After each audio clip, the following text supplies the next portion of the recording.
Isaiah chapter 10.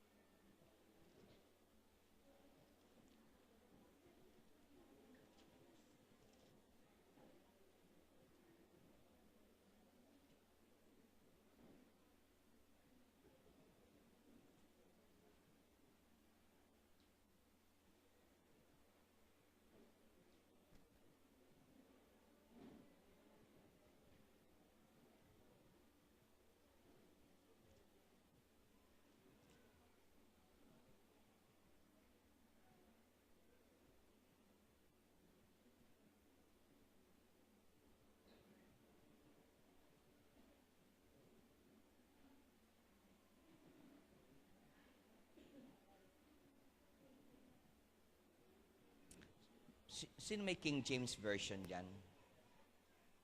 Peram sandali. Checkin ko lang kung tama yung aking text. Kasi babasahin ko kasi NIV. 10 verse 27. Okay. Okay. Thank you, Melanie. Sa chapter 10 ng Isaiah 24 to 27, therefore, this is what the Lord Almighty says. O my people who live in Zion, do not be afraid of the Assyrians who beat you with a rod and lift a club against you, as Egypt did. Very soon my anger against you will end, and my wrath will be directed to their destruction. The Lord Almighty will lash them with a whip, as when he struck down Midian at the rock of Oreb, and he will raise his staff over the waters, as he did in Egypt. In that day, their burden will be lifted from your shoulders, their yoke from your neck. The yoke will be broken because you have grown so fat. Sa King James Version, ang pagkasabi po rito, your yoke will be broken because of your anointing.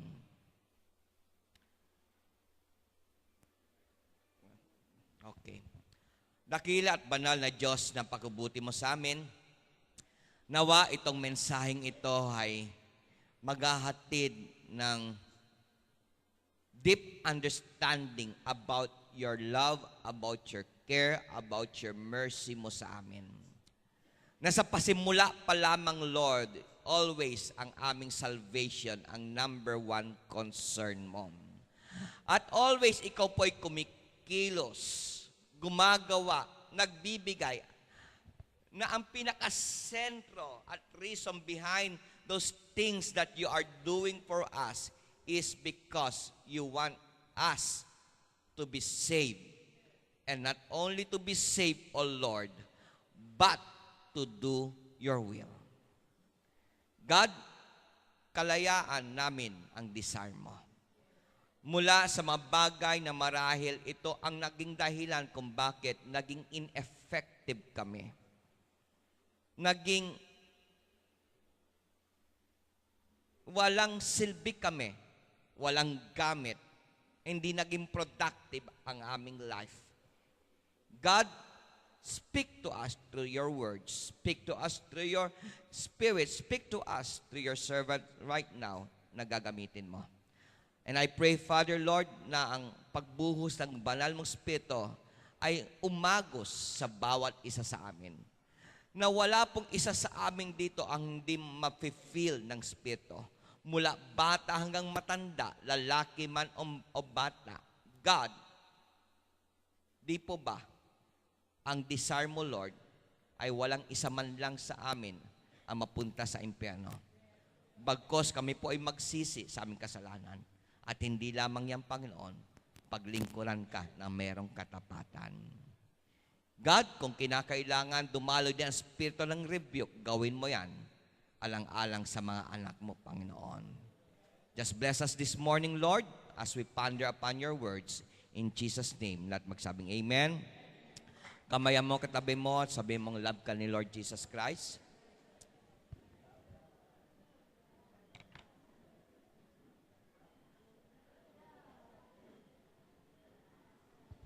pamagat ng mensaheng ito ay nandun na rin sa verse na ating nabasa, particularly ang verse 27. At doon po nanggaling ang title, at ang title ay, The Yoke Shall Be Destroyed Because of the Anointing. Ano bang yoke sa Tagalog? Pamatong. Pamatok, pamatong. Tong, may N.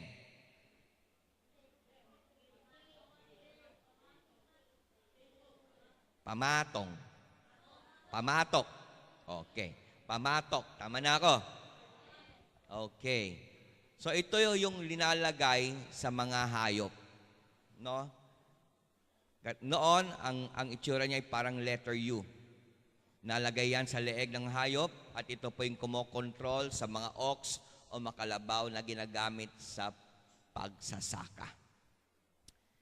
And this morning, kapatid, God wants us to receive freedom. Kalayaan sa anumang pamatok na ito po ang naging dahilan na ang Diyos ay hindi nabigyan ng glory sa buhay mo. Na ang Diyos ay hindi napagsilbihan, na naging ineffective ka sa kanyang ubasan. Tanda mo, kumikilos ang Diyos, no, na ang thought niya parate ay ang kanyang kaharian. He bless, He heal, He saves. Dahil ang isip niya ay ang kanyang kingdom. At yung desire niya sa atin. Mga kapatid, with regards kay Jesus Christ, ang sabi sa Isaiah 53 verses 1 to 5, Who hath believed our report? And to whom is the arm of the Lord revealed? For he shall grow up before him as a tender plant, and as a root out of dry ground.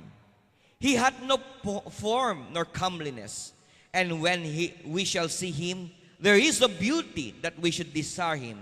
He is despised and rejected of men, a man of sorrows and acquainted with grief. And we hid as it were our faces from him. He was despised, and we esteemed him not.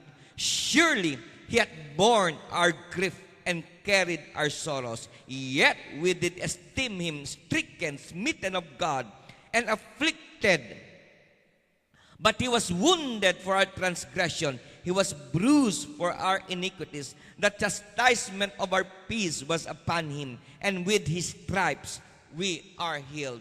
Dito, kapatid, ay pinakita na sa atin kung ano po ang nangyari kay Jesus Christ. Alang-alang sa ating kaligtasan. Maaari, mga kapatid, masasabi natin, pinaglihin na sa sumpa, sa hirap, sa pag-uusig si Jesus Christ. Sa pasimula lamang ng kanyang buhay, nung siya po ay sanggol, wala na po gustong tumanggap sa kanya. Hanggang po, kapatid, nung siya ay sinabit o pinako sa krus, ang sariling bayan niya ay rineject pa rin siya. Mga kapatid, ang Biblia ay maliwanag nagdi-describe kung anong uri ng hirap, ng suffering, some persecution na dinaanan ni Jesus Christ. Para bang, kapatid, para bang binugbog siya, pinagtatapak-tapakan, pinahirapan, alang-alang sa ating kaligtasan. Kinakalagdaanan ito ni Jesus Christ para lamang po maging effective ang kanyang ministry habang nasa lupa. Kinakalagpagdaanan niya ito alang-alang sa ating kaligtasan.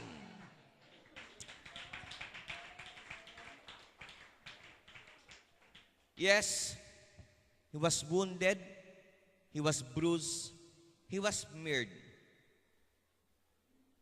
for our salvation.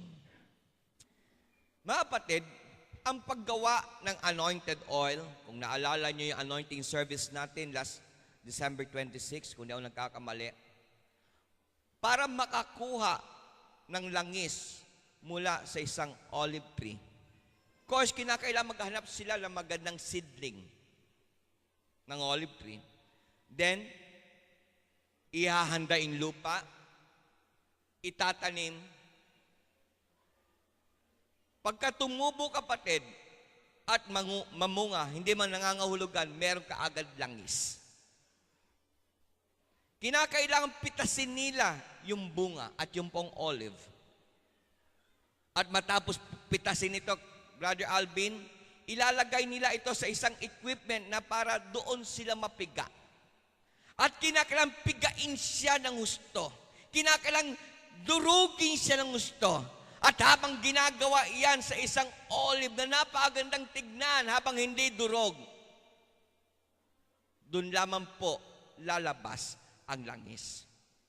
So, ibig sabihin, kapatid, para magkaroon ng oil ng olive, merong prosesong pagdadaanan. At ang prosesong ito, kung meron pong pakiramdam ang isang olive, ay talagang napakahirap. Masasaktan siya. Pero kinakailang saktan siya. Kinakailang durugin siya. Kinakailang pigain siya para lamang lumabas ang langis. At ang langis na yan ay kinakailangan ng mga tao, lalo na yung mga gagamitin ng ating Panginoon Diyos na buhay. For without that anointed oil, hindi po nila matatanggap ang biyaya na galing sa ating Panginoon Diyos. So makikita natin ang similarity. Si Jesus Christ ay naghirap para sa ating kaligtasan. Ang isang olive ay kinakailang madurog para lumabas ang oil na kinakailangan ng mga tao na gagamitin ng ating Pangdiyos. Not only ang tao, including ang mga equipment, ang mga instrumento na gagamitin sa templo ng ating Diyos na buhay. Mga kapatid, going back sa teksto na ating nabasa sa Isaiah 10:24-27, sa pamamagitan ni Propeta Isaiah, ay ipinauunawa sa Israel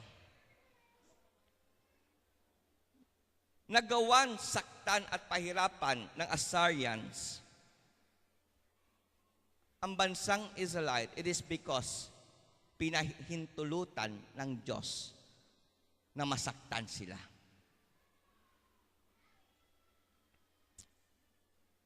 Walang anumang bagay na mangyayari sa buhay ng isang tao na tulad ng sinasabi ng iba, gulong ng buhay o kapalaran. Everything that happens ay hindi po aksidente. Walang anumang bagay nangyayari sa atin na masabi natin, it is by chance nangyari, na tsambahan ka lamang. Hindi po ganon. Mga kapatid, ang Diyos din naman, hindi rin po siya nangako sa atin na lahat ng gusto mo ay Kanyang ibibigay. Mga kapatid, ang imahe, ang pagkakilala natin sa Diyos ay hindi ito magbabago. Kahit pa magbago ang iyong pagtingin sa ating Diyos, mananatiling Diyos siya. Mananatiling Diyos siya ng pag-ibig. Mananatiling siyang Diyos na nagda-judge din. Mananatiling siyang Diyos na tatay din natin. Nothing that happens in our life, good or bad, will ever change the character, the image of our loving Savior. Pwede ba natin palakpakan muna ang ating Diyos na buhay? Mga kapatid, tandaan ninyo, sakdal ang bawat bagay na ginagawa ng ating Diyos. Kahit isipin mo pa, kung sakaling dumarating sa inyo ang paghihirap at magsasabi ka, Lord, mukhang hindi kayata fair. Lord, mukhang may tinatagi kayata. Lord, mukhang natutulog kayata. Lord, mukhang namamasyal kayata. Kapatid, anything that God allows in our life, alamang desisyon niya, ito po ay perfect. Alam niya, makakabuti ito sa iyo. Bagamat isusuko mo yan, bagamat maring tatanggihan mo yan, God knows what is best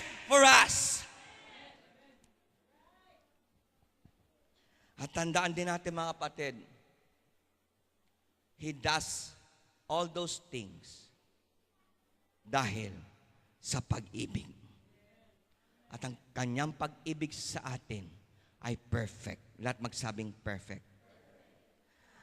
But the perfect love of God towards us, kasama rin po dyan ang paghatol. Kasama din po dyan ang judgment. Sa Proverbs 3:12, for whom the Lord loveth, He corrected. Kung sino ang iniibig ng Diyos, tinutuwid niya ng lubusan niyan. Hindi niya palalampasin ang kalokohan ng isang taong iniibig niya. Hindi niya kukonsintihin ang kalokohan ng isang taong iniibig niya. Ang kanyang iniibig ay kanyang itutuwid. Even as a father, to continue, the son in whom He delighted.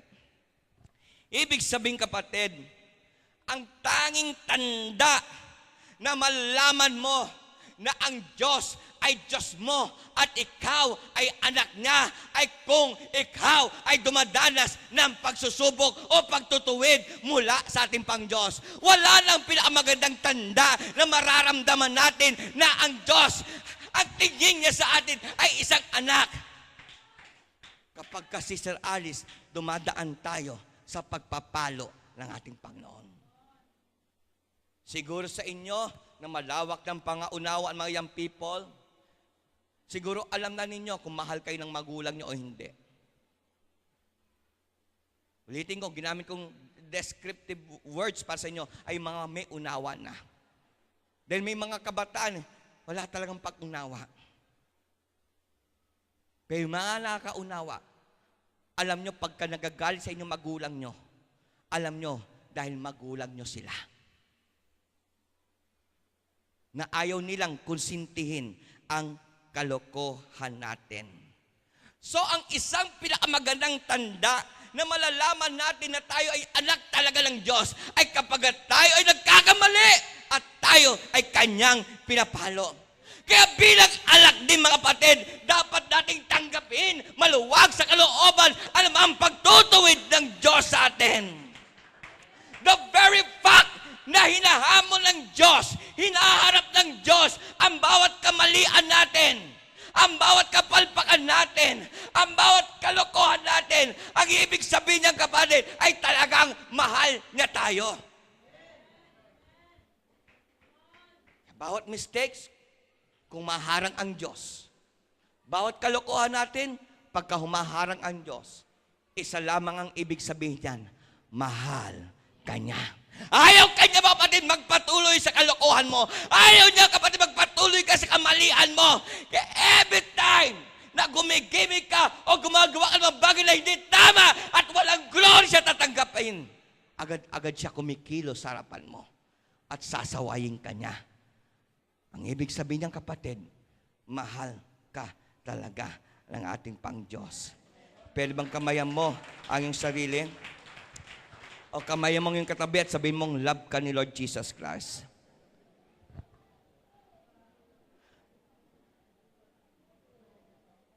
Ang Biblia din kapatid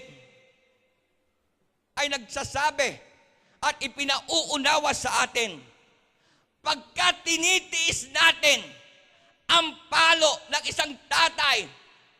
At sa umagang ito, ang tatay natin kapatid na pinapaunawa ko sa inyo ay walang iba kundi ang Diyos.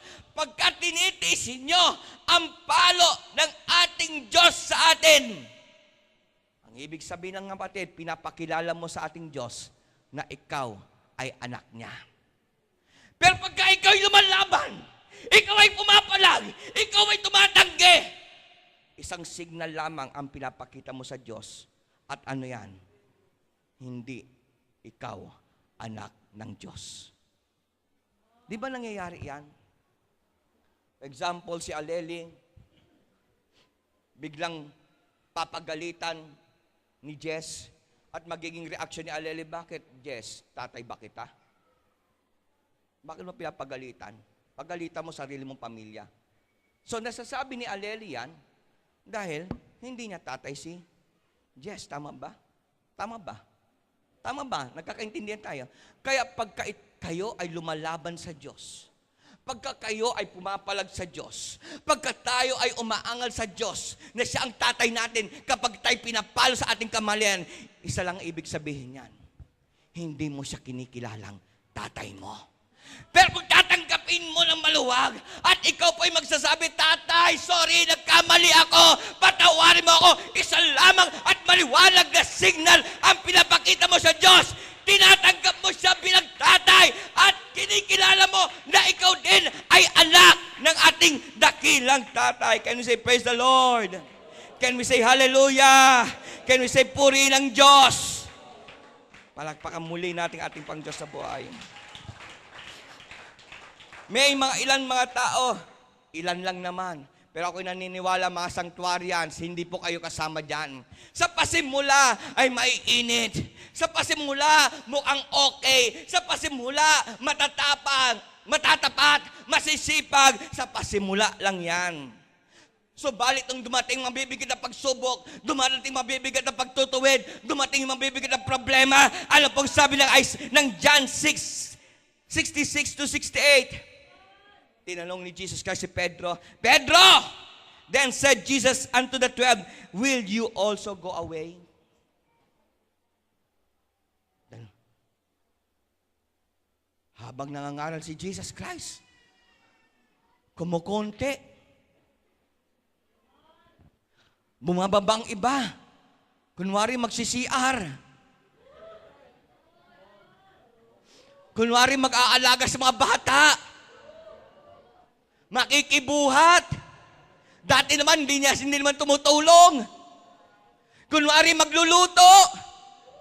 Dati lang naman, tigakain lang siya.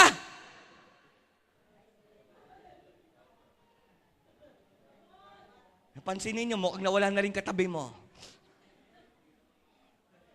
At ganun nangyari sa panahon Jesus Christ. Unti-unti nawawala. Bumababa sa CR, Brother Bong. Nawawala. Kaya tinanong ni Jesus kasi mga apostles niya, kasama si Pedro, Pedro, iiwanan mo na rin ba ako? Hello? Then Simon Peter answered him, Lord, to whom shall we go? Maaring sa pananalita natin ngayon, Panginoon, nasasaktan talaga ako. Nabubugbog ako. Kumikirot ang aking puso. But Lord, anong magagawa ko? Kanino naman ako lilipat? Kanino ako pupunta? Kung ako'y lalayo sa'yo, ano na mangyayari sa buhay ko? Kung bibitawan ko ministry ko, ano na mangyayari sa buhay ko? Kung magdadamdam ako, magtatampo ako, at hindi na ako magsisimba, ano na lang mangyayari sa buhay ko? Hello? Hello? Nandiyan pa ba kayo? Hindi pa ba kayo naiihi? Hindi pa ba kayo nagugutom at gusto bumili ng candy? Alam nyo, naalala ko noon, I think I was in grade 5, grade 6, sa Mandaluyong Elementary School. Ang math, kasi usapan sa pamilya namin, mahirap ang math, kaya hindi na talaga nagsumikap sa math. Magme-may out, go out ako. Nasa 3rd floor yata ako noon. Yung room namin. Binibilang ko hakbang ko.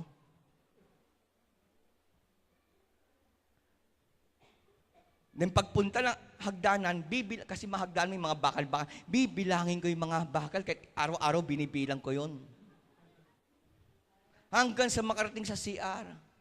Pagbalik naman ganun din, kaya pagpasok ko sa klase, tapos na ang quiz.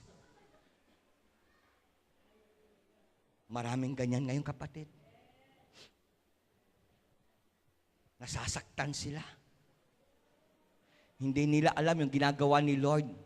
Dala ito ng pag-ibig niya sa kanila. Hello? Hello? Hello? Kaya ang sabi ni Pedro, Lord, kanino kami pupunta? Ano na lang mangyayari sa buhay ko kung titigil ako magsimba? Ano na lang mangyayari sa buhay ko kung titigil ako sa ministry ko? Ano na lang mangyayari sa buhay ko kung aayaw ako sa maggawaing simbahan? Hello, nandiyan pa ba kayo mga kapatid? Thou hast the words of eternal life. I don't know about you, but there has been times when God has laid the wood to my life, real tough, but I have to stay because in Him, nasa ating pang Diyos, ang buhay na makapagliligtas sa atin. Sa inyo na nakakaalam sa naranasan namin, ako at aking family sa ministry, simula pa lamang linagay kami ng Diyos sa amparo at linipat dito sa malaria. Hindi na kinakalang detalye, alam na marami sa inyo niyan. Hindi po biro ang pinagdaanan namin ng family. Marami sa mga desires ko ay hindi naman naging ganon. But deep in my thought and my heart, alam ko, anak ako ng Diyos. Ako ay nasa Kanya at siya ay nasa akin. At ang alam ko, kapatid, manatili akong anak at manatili siyang tatay ko sa mga panahon na maganda ang takbo ng buhay ko. At hindi pa rin magbabago kahit maganda, palpak ako. Manatili pa rin ako anak at siya naman ay tatay ko. It will never change. Parati natin sinasabi yan, in good times and bad times, God is good. Sa maayos ang takbo ng buhay natin, anak niya tayo, siyang tatay natin. Even pagka makapalpak tayo, at marami tayong kamalian, anak pa rin tayo ng ating Diyos. Itaas mo ang noo mo. Huwag kang mahiya pagka ikaw'y nagkakamali. Hindi magbabago ang tingin ng Diyos sa'yo. Lalo sa mga panahon na ikaw'y dumandaan sa problema, pagsubok, mas kailangan mo siya bilang tatay. Hello? Hello? Nandiyan pa ba kayo? Kung nandiyan kayo, palakpakan natin ang ating pang Diyos. Sa Galatians 4:6, and because ye are sons, God had sent forth the Spirit of His Son into your hearts, crying, Abba, Father. Ang isang tanda na maliwanag na alam mo, anak ka, pagka ikaw ay may banal na Espiritu, at ang banal na Espiritu na yan ang magbibigay karapatan sa iyo na tawagin mo siya tatay. Alam mo ba yung father dito? Ay iba sa father na binanggit sa Genesis. Dahil ang tatay doon, siya ang nag-create. Pero ang father na tinutukoy dito sa nabasa natin Galatian ay ibang uri. Ito ay may paternal relationship. It is a relationship not as a God as the creator, but God as a father, at ikaw ay son. So, nung ikaw ay tumanggap ng Holy Ghost, hindi lamang siya ang tagapaglikha ng buhay mo, kundi siya na ang tatay mo at ikaw ay anak niya. Lahat sumigaw, hallelujah. So it is through His Spirit that we are connected to God. Now, going back ulit sa ating text. Dahil po sa kamalian ng Israel, dahil po sa kalang kasalanan, pinahintulutan ng Diyos na dumating ang Assyrians sa buhay nila. Dahil hindi na nalulugod ang Diyos sa ginagawa na maisalahin. At kung hindi po tayo titigil sa paggawa ng kamalian, darating po ang Assyrians sa buhay mo. Dahil gusto ng Diyos, wasaking ka, durugin ka, pahirapan ka. So nangyari ito sa Israelite dahil nawala ang focus nila sa Diyos. Nawala yung focus. Kinalimutan nila mag-worship sa ating Panginoon. At hindi lamang yan, nawala ang commitment.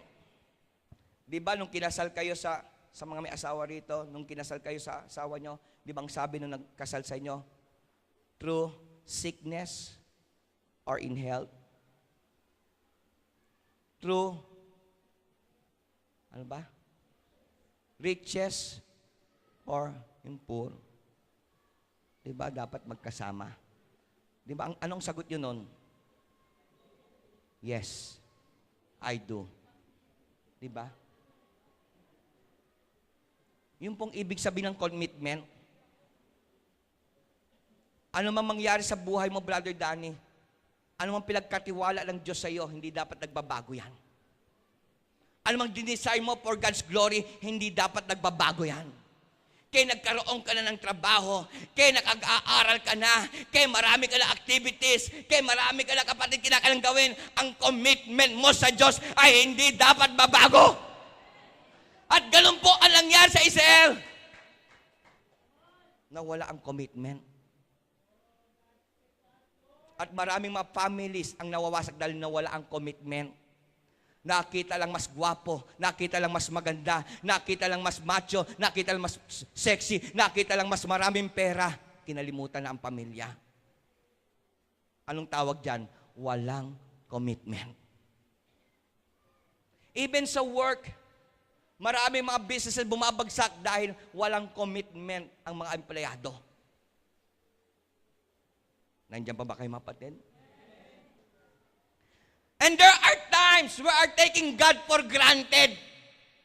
Ang nagiging mahalaga na lang sa atin ay ang ating trabaho, ang ating sarili, ang ating schooling, ang church. Parang bumabalik lang tayo sa dati. Yes, pumapasok ko nga at umuupo lang ilang oras, pero halos hindi nagbago, parang nag-sign of the cross ka lang.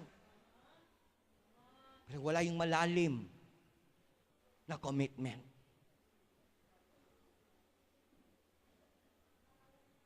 We are taking God for granted. Lalo na sa inyo na medyo nakakaluwag na. Kung gusto magsimba, magsimba. Kung gusto mag-communion, mag-communion. Kung gusto mag-foot washing, gusto. Pero wala yung consistency. Pwedeng meron, pwedeng wala. Kung magbibigay ng tithes, magbigay. Kung hindi magbigay, hindi magbibigay. Walang commitment. You are taking God for granted. Nandiyan pa ba kayo, kapatid? And not only we are taking God for granted, we are taking our lives for granted. Kinalimutan mo, kapatid, na sa pusalian ng kasalanan, kinuha tayo ng Diyos. Binuhat niya tayo, lininis. Binigyan ng bagong anyo, ginawang mabango, binigyan pag-asa. Pero dumaan ang mga problema, pagsubok. Dumaan mga love life. You have taken yourself for granted. Kinalimutan mo na dati tayong makasalanan na pinatawad ng ating Pang-Diyos. Kung hindi sa Kanya, wala tayong kwenta. Kaya, kapatid, anong ginawa ng ating Pang-Diyos? Maring sa inyo, nakaranas na kayo, nagpadala ng Diyos ng asarian sa buhay natin. Ulitin ko, hindi para guluhin ka, hindi para pahirapan ka, but para makalibrate ka ulit, Danny. Alam niyo ibig sabihin calibrate? Totonohin ulit tayo. Ilalagay ulit tayo sa tamang daan. Dahil nagpasimula ka gumawa ng sariling daan na inakala mo kaya mo na. Kaya dumarating maasayan sa buhay natin para i-calibrate tayo, para makuha uli ang focus natin, para makuha niya uli ang attention natin. So, dahil po sa asarian, tinulak ng asarian ang mga Israelita na muling manalangin sa Diyos. Wala lang pinakamagandang pangyayari sa buhay mo para ikaw'y matutong manalangin ng taimtim. Sa mga panahon, mabibigat ang problema. Totoo ba yan? Aber nga, subukan mo manalangin, may 5,000 ka sa pitaka mo.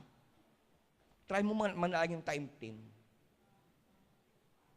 Ano, Alice? Kaya mo manalangin taimtim, may 10,000 ka sa wallet mo. Aba, nasa isip mo, Jollibee, pagkatapos ng Jollibee, McDonald's, o sa McDonald's, pupunta naman ako Chowking, bibili ako nito. Di ba? Totoo, hindi. Totoo, hindi. Sabi ni Nehemia, totoo.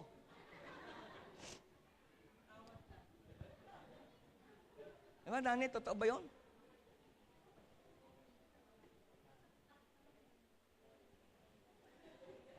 Pero pagka wala na makain, nandyan na yung baha, kasing taas na ng building.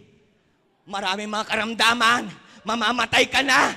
Kapatid, natututo tayo manalangin. Natututo tayo manalangin. Natututo tayo umiyak habang nanalangin. Natututo tayo magulgol habang nananalangin. Totoo ba yan? Totoo ba yan? Totoo ba yan? Ang mga tao na malamig sa panalangin, pag kami mabigat ang problema, biglang nagiging prayerful yan. Totoo ba yan? At magugulat ka na lamang. Dati, kung dito may mapapansin ka habang nanalangin, biglang natutulog na eh. Kala mo nanalangin pa rin, dun pala tulog. Pero pagka may problema yan, kapatid, ay, makikita mo, bumabaha na lang sipon, plema, luha. Halo-halo na. Totoo ba yan? Di ba nakakita tayo?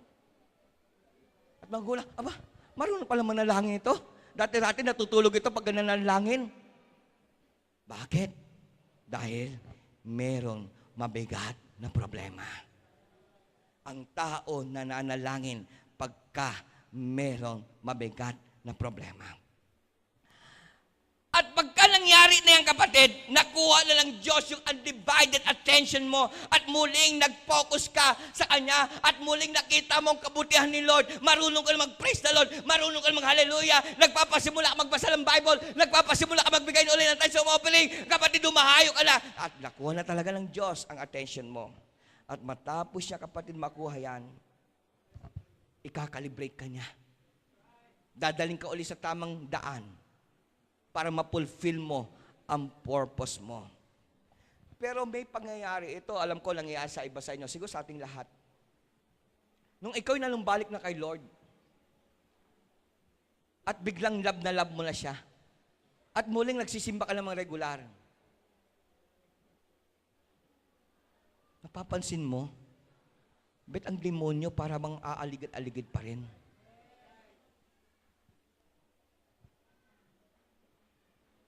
Bet parang wala akong powers. Bet parang walang power salita ko. Bakit yung awit, dati-rati, kumikirot puso ko, bet parang walang kirot ngayon.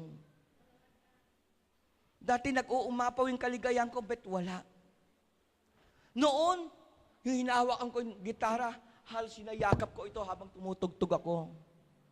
Ngayon parang automatic na lamang, wala ng feelings. You know why? Dahil yung kaaway, bagamat alam niya, gusto mo ng bagong buhay, umaaligid-aligid. Ayaw kanyang pakawalan, Brother Bong. Ayaw kanyang pakawalan, Sister Susan.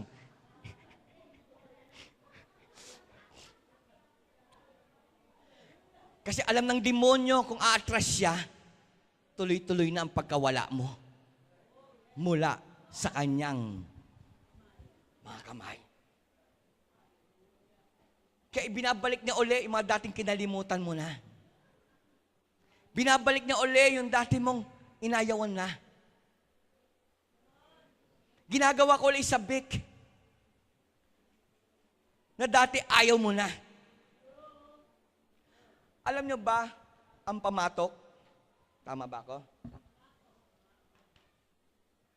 Marami na ba bumaba? Meron na? Ilan na bumaba? Bumalik na? Alam niyo ba yung pamatok? Ito po nilalagay sa hayop na ginagamit sa pagsasaka.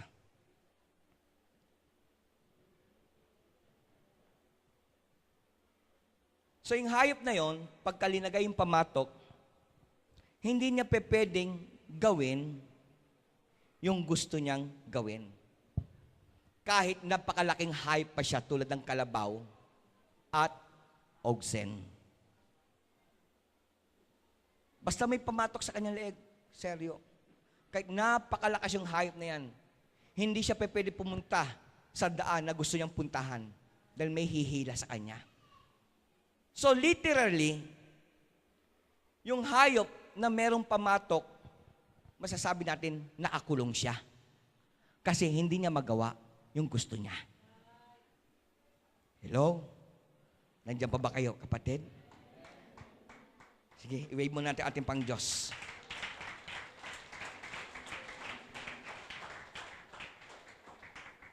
So, ibig sabihin, ang tao, pagka may pamatok, kahit maganda ang takbo ng utak niya, maganda ang plano niya sa pamilya niya, maganda ang plano niya sa church, hindi niya magawa yon. Dahil merong pamatok ng kaaway na nakasabit sa'yo. Gusto mo mong kumawala. Gusto mong lumayo. Gusto mo magbagong buhay.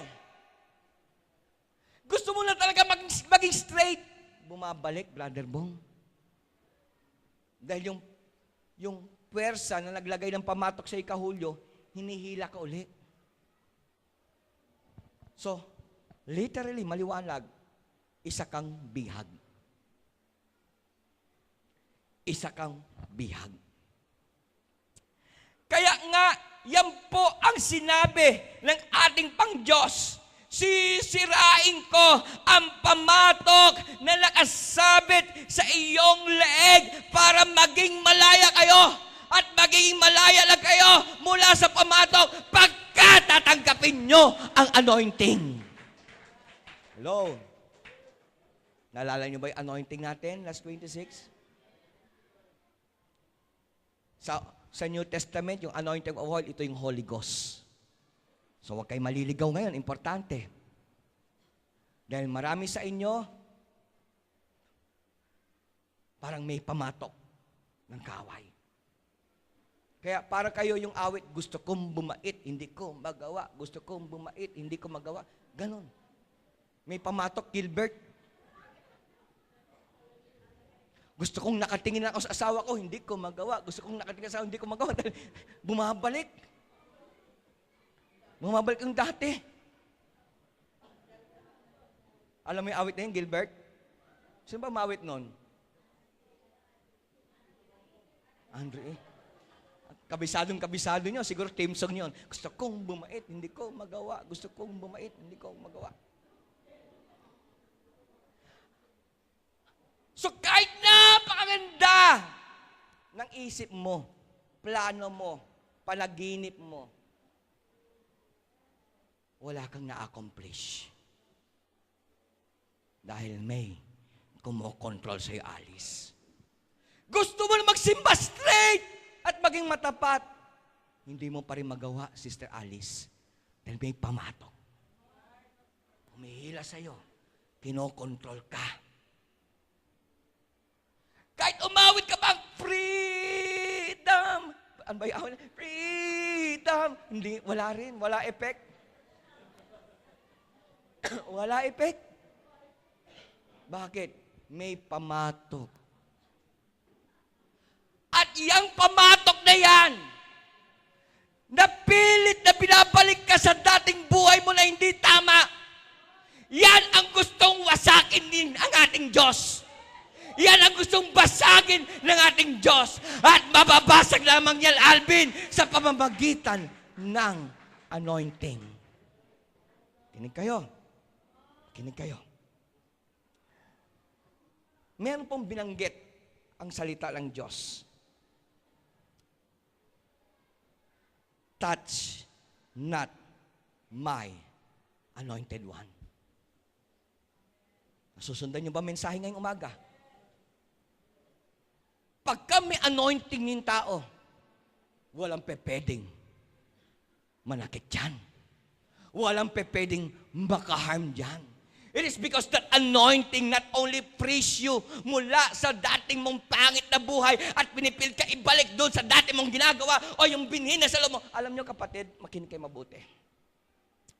Halimbawa, bakla ito si Eman. 100% bakla. Halimbawa lang naman. Alam ko naman tunay kang lalaki.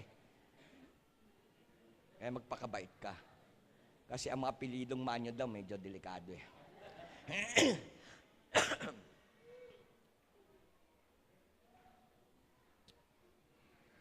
At tumanggap siya kay Lord. Nabautisman sa tubig, itong baklang to. Talagang nang nalalaki. Bakla talaga, hindi lamang sa kilos. Talagang may ginagawang bad. Tumanggap din ng Holy Ghost. Alam niyo ba, kaya a-attend kayo ng Wednesday para naiintindihan nyo. Kaya, lalo yung mga taong gusto talagang tuloy-tuloy yung pagbabagong buhay, attend kayo Wednesday and Friday. Sa Sunday school, huwag kayo pa-late-late. Kasi baka bumalik yung pamatok sa leg nyo eh. Alam nyo ba, yung binhi ng pagkabakla, nung siya'y tumanggap ng Holy Ghost, hindi naman nawala yun eh. Binigyan lang si Emma ng power na supilin yung espiritu na yon, nerisa na sa loob. Nandiyan pa rin sa loob mo.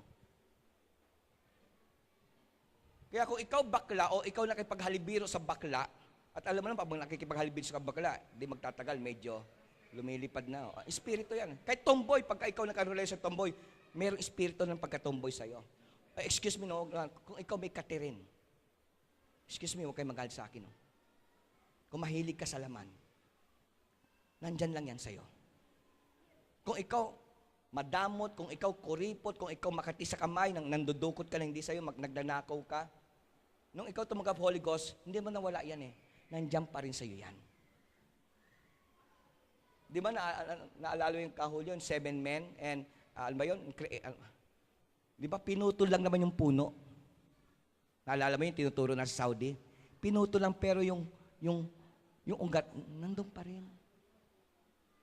Kaya kung walang yung Holy Ghost na kokontrol sa'yo, yung pinutol na pangit na sanga na nagbubunga ng immoralidad, tutubo uli yan, Sister Lita.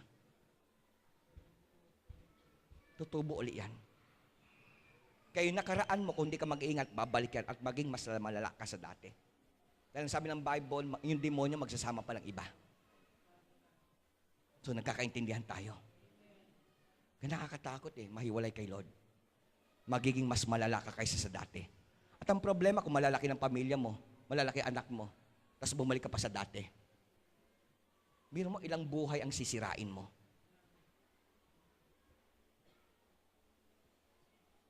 Tumahimik kayo. Subalit, pagka manatili ka sa anointing ni Lord, ang sabi ng Bible, touch not my anointed one. Walang pwedeng mag-harm sa'yo. Wala. Kaya mahirap bumibitaw sa gawain ni Lord. Mahirap nawawala ng ministry. Mahirap hindi ka nag-ate ng gawain. Baka mawala yung control, yung pamatok ng Diyos sa'yo. At ibabalik ulit yung dating pamatok. Nandiyan pa ba kayo? Now, sa Old Testament, ang anointing ay binibigay sa mga propeta, sa mga hari, sa mga taong may special na tungkulin. Now, listen to this. Importante ito, Brother Gilbert. So, ang anointing, binibigay sa tao mula sa Diyos para mawala ka sa pamatok ng kaaway at para meron kang gagawin. Yung pang isang purpose nun, hindi lamang, kasi biro mo, simple lang. Naglagay ka lang pamatok sa kalabaw. Tapos hindi naman nagsasaka yung kalabaw. Anong purpose nun? Bakit ka pa? Useless. So yung anointing na nagwasak sa pamatok ng kabisita sa buhay mo, ng kasalanan, dahil winasak yung anointing, may anointing ka, ang purpose niyan, Sister Nirsia, para may gagawin ka.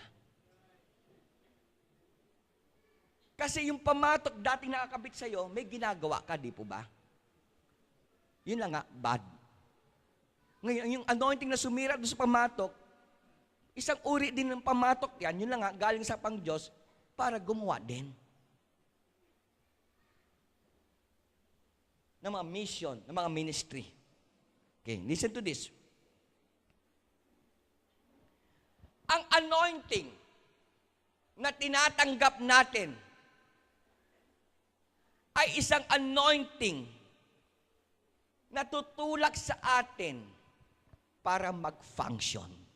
Lahat magsabing mag-function. Alam niyo ba yung sa school, meron tinatawag na dysfunctional? Ano ang pagkaintindi niyo sa dysfunctional? Yung tao na yung dysfunctional. O Carmela, naintindihan mo ba dysfunctional? Nakalimutan mo na? Anong pagkaintindi mo sa dysfunctional? Halimbawa, sinabi ni Carmela, dysfunctional ito si ano. Ano ibig sabihin dysfunctional? Na walang ginagawa. Parang wala pong ginagawa. Walang silbi. Puros gulo ginagawa sa school. Pus kabisitan. Mga ngalabit ng tenga ng kaeskwela. Sasabitan didikitan ng chewing gum. Kumbaga, gulo lang. Lahat ng pasukan niyang grupo, gulo. Nagugulo. Kasi yung tao yung dysfunctional. Baka mayroon pa, aleli na pag-aralan yung dysfunctional, hindi pa. Ano ba talaga?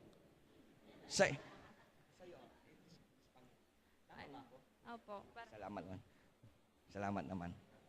Tama daw ako eh. So, ang Holy Spirit o yung anointing, ito ay binigay sa yung Diyos para mapalaya ka sa demonyo at sa dati mo buhay at, lahat magsabing at, para mag-function ka. Kumilos ka. So, ang anointing, kapatid, ay katulad ng isang gasolina sa isang sasakyan. Kay mamahalin man yung sasakyan, kay mura, kung walang gasolina o diesel, hindi po tatakbo yan. Naintindihan nyo, kapatid? Ganon din, kahit gaano ka kaganda, kagwapo, kamayaman, talented, gigifted, kung wala kang anointing, hindi ka magagamit ng Diyos. Wala kang silbi. So, ang biyaya ay hindi para sa'yo.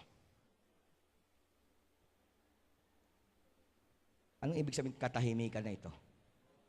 Okay lang ba? Naintindihan nyo? So, pagka in-anoint ka ng Diyos, God anointed you to perform. Para gumawa. Lahat magsabing, para gumawa. Alam niyo, kapatid, maraming tao sa loob ng church ay parang display lang sila. Parang ganito lang. Display. Kung hindi sila display, tamad.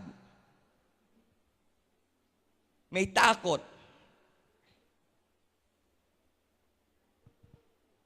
Kontrolado ng fear. Intimidated sila. Insecure. Walang confidence. Masyadong maliit ang tingin sa sarili. Alam mo ba, itong mga taong ito ay sa totoo lang, hindi pa talaga nila experience ang totoong anointing sa buhay nila. Kaya ineffective sila. Masaya na sila, indifferent sila. May mabigat na naman pangaya sa church, may maraming gawin. Sila lang, wala lang. Diyan lang sila, upo lang, kikinig lang, wala lang. Ang malungkot diyang, kapatid, maaring hindi pa talaga nila na-receive ang totoong anointing mula sa ating Diyos na buhay. Now, listen to this. Hindi rin naman ang nahulugan, yung mga hindi pa natatanggap ng Holy Ghost o anointing ay masasamang tao. Maring ay ba? Talagang makasalanan o living in sin. Pero sa totoo lang talaga, kaya hindi nila na-experience ang anointing, it is because hindi sila kumikilos. Walang ministry. Walang gamit. Walang silbi sa gawain ng ating Diyos. Hello? Hello? So kung wala ka rin gagawin sa kanyang ubasan, sa kanyang gawain, so bakit ka palalayain ng Diyos mula sa pamatok mo? Bakit ka i-anoint? Palalayain ka mula sa pangil ng kadiliman? Bibigay sa iyo Holy Ghost yung anointing, tapos wala ka pa rin gagawin? Ito kaya ang nangyayari sa iba. Kung bakit bumibilang ng buwan, taon, hindi pa rin nababaptize ang Holy Ghost. O kung sakali man, please listen to this. Maring iba sa ating tumanggap ng Holy Ghost, yung totoo talaga. Ang problema nung tumanggap ka ng Holy Ghost, ayaw mo pa rin ng ministry. Ayaw mo pa rin katungkulan. At kung meron mang binigay sa iyo, hindi mo iningatan dahil pinagpalit mo sa iba. So bakit ibabalik sa iyo ni Lord yung anointing? Di ba, Nerissa? Naintindihan niyo? Bakit ibibigay sa iyo? Okay. Pinagpalit mo na. O dili kayo, ang binigay sa iyo, pinagkatiwalaan ka lang anointing ng Holy Ghost, wala ka nang ginawa para kay Lord. Naging display. Naging bulaklak ka lang. Pwede mo bang ibigay sa taong gusto mong pagbigyan? Kanino mo gustong ibigay yan? Sige, bigay mo. Kanino mo gustong ibigay? Kanino mo gustong ibigay? Bilis, tumatagal tayo.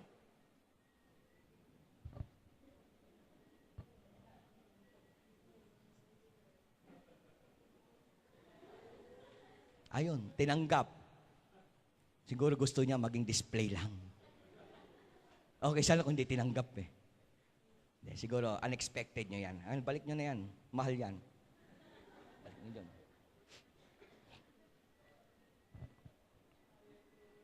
Nasusundan niyo po ako, kapatid? Nasusundan niyo ba talaga ako? Wave natin ating Panginoon sa buhay.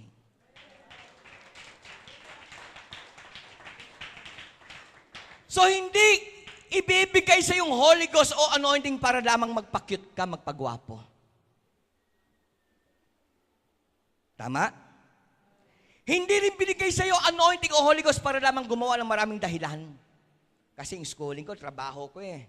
Mahirap talaga, ang daming activities. Naku, maraming commitment. Hindi po. Bakit ka i-anoint ni Lord para lamang mag-delay-delay? At sabihin mo, bukas na lang yan. No. Banal ang Holy Ghost. May kapangyarihan ng anointing. Nagpapalaya yan sa tao sa galamay ng demonyo. Hindi basta-basta na ipagkakatiwala ng Diyos yan sa isang tao na hindi marunong gumawa sa kanyang ubusan. At parating ipapabukas o maraming excuses o isang araw pagka may problema ay bibitawan din. At ipagpapalit sa iba. I don't think yung banal ng Diyos ay gawa ng ganyan. Hello? So, ang anointing na bumasag ng pamatok, na nagpahirap sa iyo, nagpagulo ng pamilya mo, at sisira sa future mo kung hindi ka kakawala sa pamatok na yung kaaway, itong anointing na to ay gagawin kang epektibo. Lahat magsabing epektibo. Ang isang bagay patungkol sa oil, langis, umaagos yan. Tama po ba? Umaagos yan. Tama po ba? Ganon din po ang Holy Ghost. Ganyan din po ang anointing, umaagos yan. Lahat magsabi, umaagos. So pagka umagos yan, kung ano mang pinag-aagusan ng Brother Jess, kumikilos yan. Nagkakaroon ng buhay. Listen to this. Alam niyo mga kapatid, sa Biblia, meron pong tinatawag din ng batas. Na ang batas na yan ay yung batas ng unang binigkas. Lahat magsabing batas ng unang binigkas. So, ibig sabihin yung first time na binigkas yun, kung anong konteksto nun. Halimbawa, ang kamay niya ay ginamit sa pananakit. So, every time na meron tayong mababasang kamay sa Biblia, always na-connect sa pananakit. Kasi yung unang beses na binanggit yung kamay, ang context ay pananakit. Naintindihan nyo na. So, meron tinatawag na batas ng unang pagbigkas. At going sa Genesis, back sa Genesis 1, verses 1 to 2, in the beginning, God created the heaven and the earth. And the earth was without form and void, and darkness was upon the face of the deep, and the Spirit of God moved upon the face of the waters. So, unang binigkas yung Espiritu. Sa anong konteksto? Kumikilos. So kung kukunin natin yung batas ng unang pagbigkas, every time mababasa mo ang banal na espiritu, dahil ginamit itong una sa pag-move, every time babasahin mong banal na espiritu, merong action nangyayari. May pagkikilos. May buhay nangyayari. May pagbibigay buhay nangyayari. Merong pagiging malaya. May kumakawala. Tama ba tagal ko? Merong nagkakatanggap ng freedom. So nung kumilos ang banal na espiritu sa Book of Genesis, ano nangyari? Yung dating earth na void and without form, naging maganda. At yun po ang trabaho ng banal na espiritu. It creates. It makes things beautiful. It makes things alive. It makes things move. Kasi yun po ang law of first mention. Pagka may Holy Ghost, merong pagkilos. Pwede ba natin pumalakpak muna, kapatid? So, ang banal na espiritu, hindi lamang ito makapangyarihan, but ito po ay epektibo at gumagalaw. Lahat magsabing gumagalaw. At ito po ay nagpapunction. Ang banal na espiritu ay hindi ginagamit para lamang umupo o mag-display ka. O magiging wala lang sa gawain ng Pang-Diyos. Nakakaramdam ka, na may puso ka, natututo ka magmahal sa gawain ng Pang-Diyos. Can we say amen? Palakpakan natin ating Pang-Diyos sa buhay. At ang banal na espiritu pagka kumikilos, hindi kayang i-overcome ng kadiliman. Kaya nga, ang sabi ng Old Testament, touch not my anointed one. Walang anumang sumpa, walang anumang kadiliman ang makakadikit sa iyo.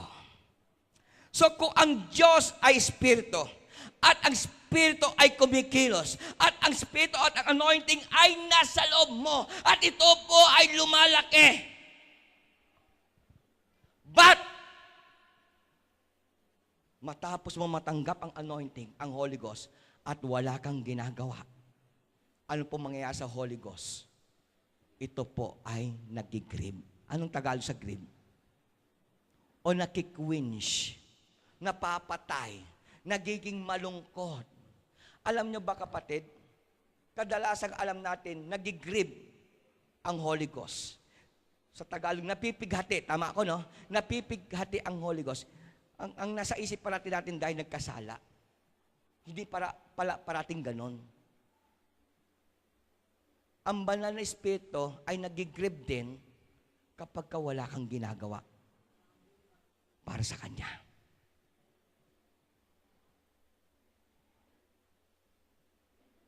Napipighati o pinipighati mo ang Holy Ghost, kaibigan, kapatid, pag wala kang ginagawa para sa Kanya.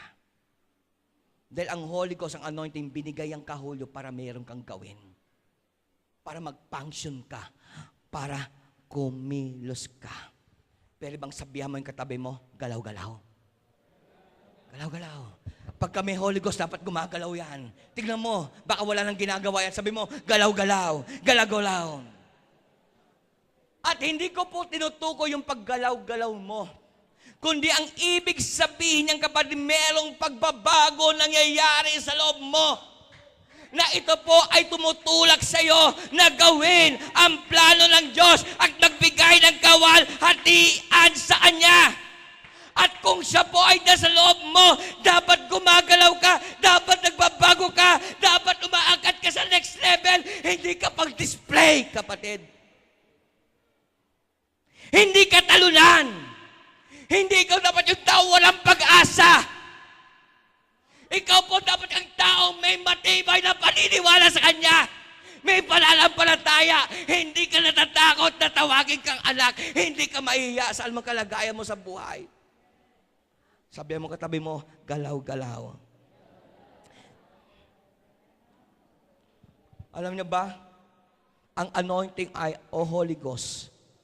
Hindi po yan kikilos sa isang taong stillborn. O tinatanggihan ang pagbabago, Carmela. Please, mahal ko kayo, pastor niyo ako, tatay ko kayo.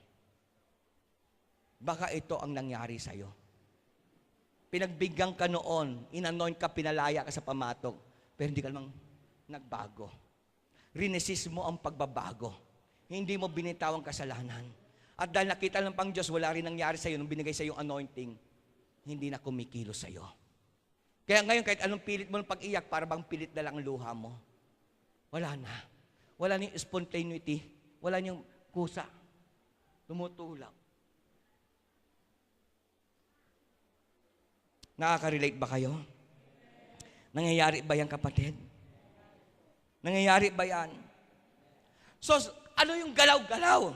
Ang paggagalaw-galaw nito, mga kapatid, ay yung faith to faith, from glory to glory, mula sa isang level, akit ka sa mas mataas na level, mula sa kawalang pag-asa o failure, pupunta ka sa success, mula sa pagiging bihag, ay ikaw ay maging malaya na, nagagawa sa karyaan ng ating pang Diyos.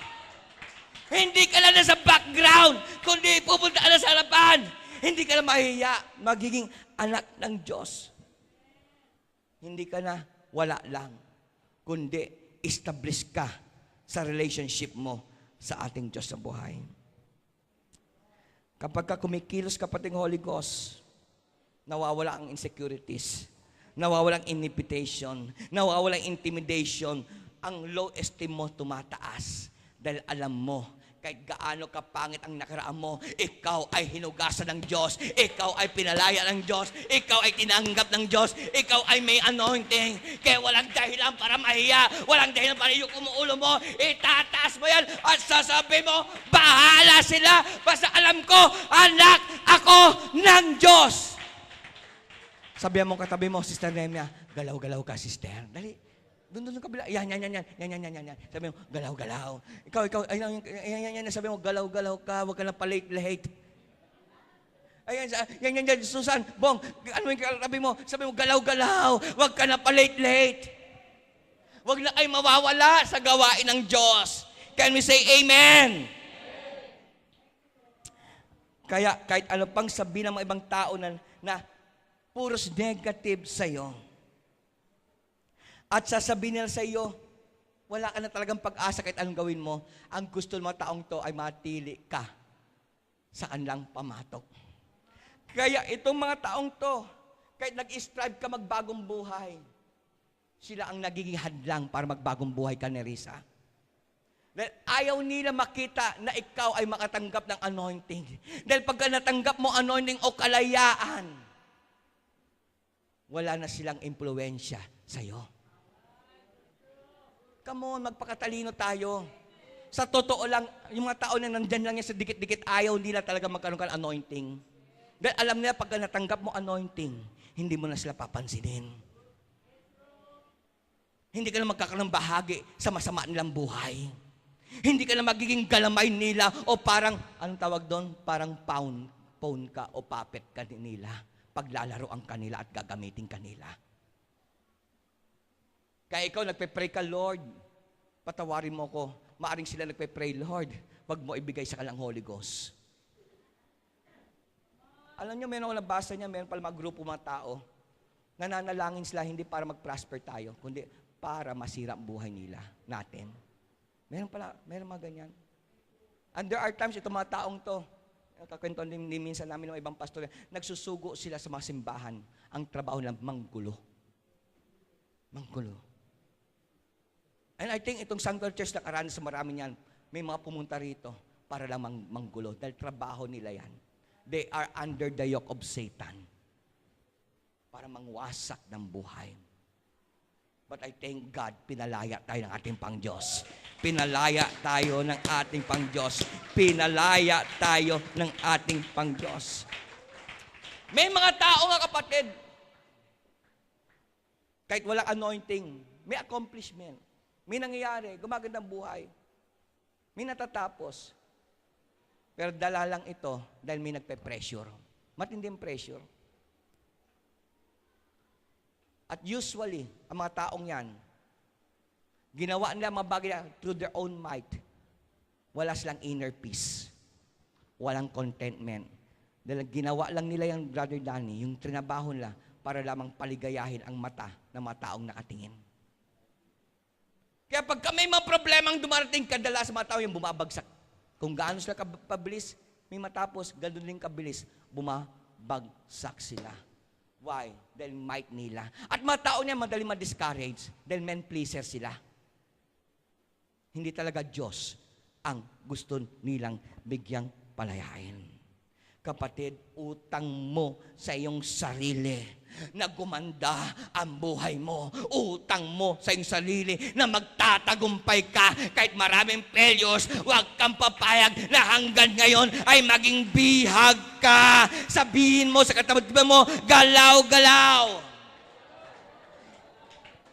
Kung ako ang tatanungin mo, hindi ko kaya, kapatid, na may pamatok ako, na itong pamatok na ito sa akin ay tatagal pa lang isang araw. Kayo ba, papayag kayo? Ano man yan na nagpapahirap sa'yo, nagpapagulo sa'yo? Ano man yan na nagkukos mga problema sa loob ng inyong asawa, pamilya? Ano naman yan, kapatid, na nagigrip ang Holy Ghost sa'yo? Kung ako tatanungin mo, hindi ko kaya na parati lang babalik yung mapangit na yun sa aking isipan. Hindi ko kaya na ako'y nasa ilalim ng yoke na yan for another day. Gusto ko mapalaya, kapatid, sa alamang pamatok na yan. Ayoko may kumokontrol sa akin. Kung may kokontrol man, gusto ko ang aking Diyos ang kokontrol sa akin. Sabihin mo sa katabi mo, kumilos ka na, gumalaw ka na, maging malaya ka na. Tumayo tayong lahat, mga kapatid.